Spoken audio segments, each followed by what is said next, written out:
Bonjour, soyez les bienvenus à notre rendez-vous hebdomadaire. Aujourd'hui, il sera question de faire sa propre autocritique sur sa qualité de manager. Les signes que vous êtes un mauvais ou un bon manager.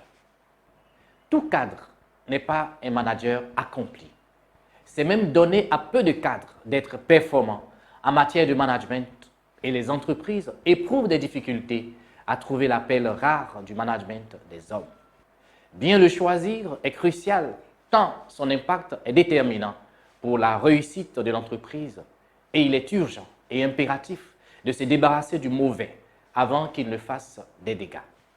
Nous vous présentons ici les 5 signes avant-coureurs du mauvais manager.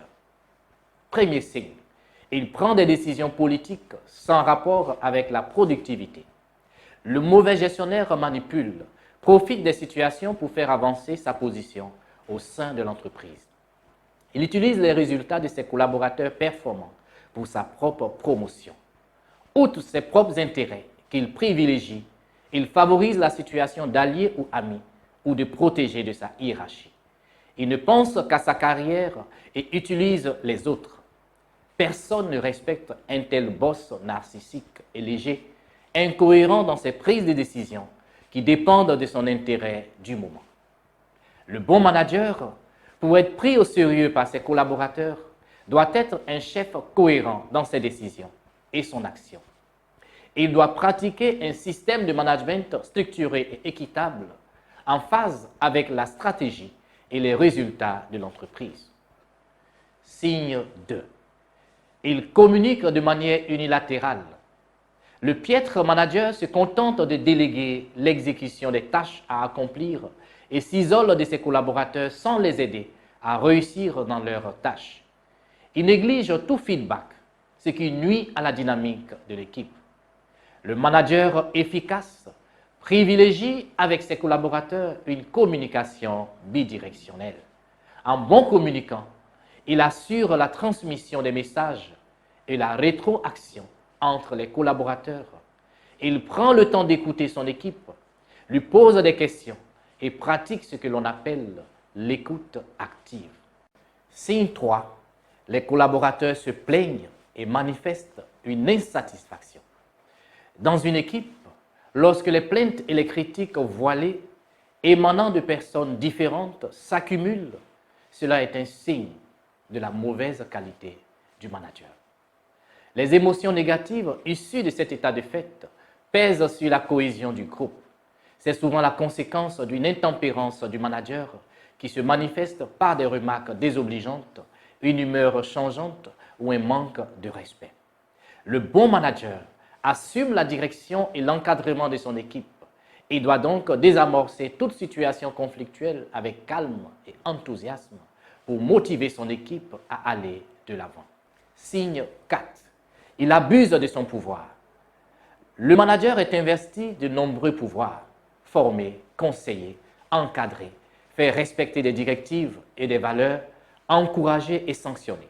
S'il en abuse, la situation peut rapidement se dégrader et un service se retrouver désorganisé, démotivé.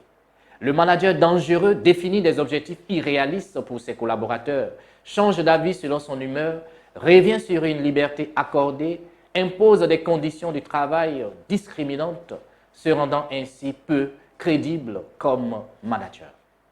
Le bon manager fait preuve d'équité, donne l'exemple et s'applique à lui-même les règles de comportement qu'il exige des autres. Il veille à ce que sous son autorité, chacun soit traité de manière juste et bannit toute préférence au bénéfice d'un management équitable et durable. Signe 5. Il impute aux autres les échecs de son service. Quand un manager s'attribue le mérite de la réussite de son équipe et fait reporter les critiques sur les autres, lorsque les résultats sont moins bons, cela présage d'un mauvais manager. C'est le type de manager ingrat qui impute toujours la responsabilité de ses mauvais résultats à ses collaborateurs, tout en oubliant qu'il est le premier responsable en charge de la motivation de toute l'équipe. Le bon manager se doit de garder une ligne de conduite irréprochable en toutes circonstances. et doit assumer les résultats individuels comme collectifs et ne doit jamais rejeter la responsabilité des échecs sur les autres, encore moins ses collaborateurs. Chers managers et futurs managers, si vous vous êtes retrouvés dans cet insigne caractéristique du mauvais manager, il n'est pas trop tard pour les corriger. Nous vous exhortons à suivre nos conseils qui vous permettront de développer vos aptitudes de bon manager, de préserver votre emploi et d'éviter à votre entreprise une faillite certaine. Je voudrais vous dire au revoir sur cette citation de Charles Augustin qui dit que si vous n'essayez jamais, vous ne réussirez jamais. Mais si vous essayez, vous risquez de vous étonner vous-même. Excellente journée et à très bientôt.